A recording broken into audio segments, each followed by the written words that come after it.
We are going to dive into the fascinating world of ecology, a field that's all about understanding how living things interact with each other and their surroundings. Think of ecology as the study of our planet's natural communities, where organisms like plants, animals, and even tiny microbes live in constant connection with their physical environment. This brings us to the first big concept: ecosystems. Ecosystems are essentially communities where these organisms interact with non-living elements like soil, water, and sunlight. Every living thing in an ecosystem relies on these interactions, whether it's trees absorbing sunlight and carbon dioxide or animals relying on plants as a food source. This transfer of energy creates the web of life where everything is connected, which we call the energy flow. Energy flow is a key concept in ecology, and here's why it's so important. In ecosystems, energy enters mainly through sunlight, which plants, the primary producers, capture and convert into energy through photosynthesis. This energy then passes through various trophic levels, from plants to animals that eat plants, and then to predators. We call this a food web, and every part of it is essential. Think about what would happen if a predator population, like wolves, declined. Prey animals like deer might increase in number, impacting the vegetation they rely on, which could, in turn, affect other species too. These kinds of changes can ripple throughout the ecosystem, showing us how each piece of the puzzle matters. Now, let's talk about another essential principle: nutrient cycles. These are the natural processes that keep ecosystems running smoothly. In the carbon cycle, for instance, plants absorb carbon dioxide to produce energy, while animals release it back into the atmosphere.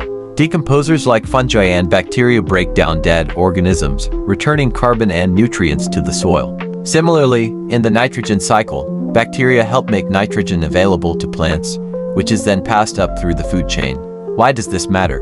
Because human actions, like burning fossil fuels or excessive fertilizer use, can throw off these cycles, leading to issues like climate change and water pollution.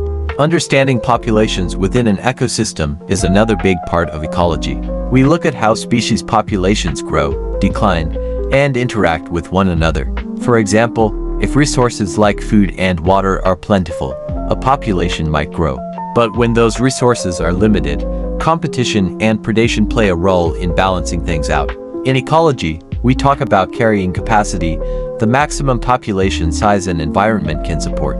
If you've ever wondered why certain species go extinct or populations fluctuate, it often has to do with these factors. This principle also teaches us why conservation is so important, because disruptions in population dynamics can have lasting effects on ecosystems.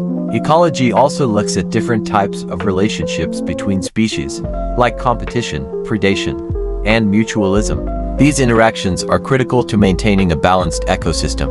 Take mutualism, for example. The relationship between bees and flowers is a classic case. The bee gets food, while the flower gets pollinated, helping it reproduce. But not all relationships are so balanced. Competition happens when two species fight over the same resources, and predation occurs when one organism consumes another.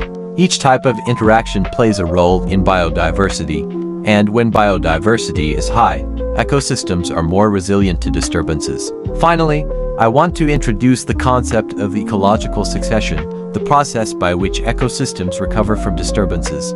Succession usually starts with pioneer species, organisms that can thrive in disrupted environments. These early species make it easier for other organisms to settle, leading eventually to a stable climax community. Succession is like nature's way of healing, but it also shows us why protecting ecosystems is essential. When human activities damage an ecosystem, recovery can take decades or even centuries, if it's possible at all. So, in summary, ecology teaches us about the principles of ecosystems: energy flow, nutrient cycles, population dynamics, community interactions, and ecological succession. Together, these concepts help us understand how life on Earth remains balanced and why that balance is so critical to our own survival.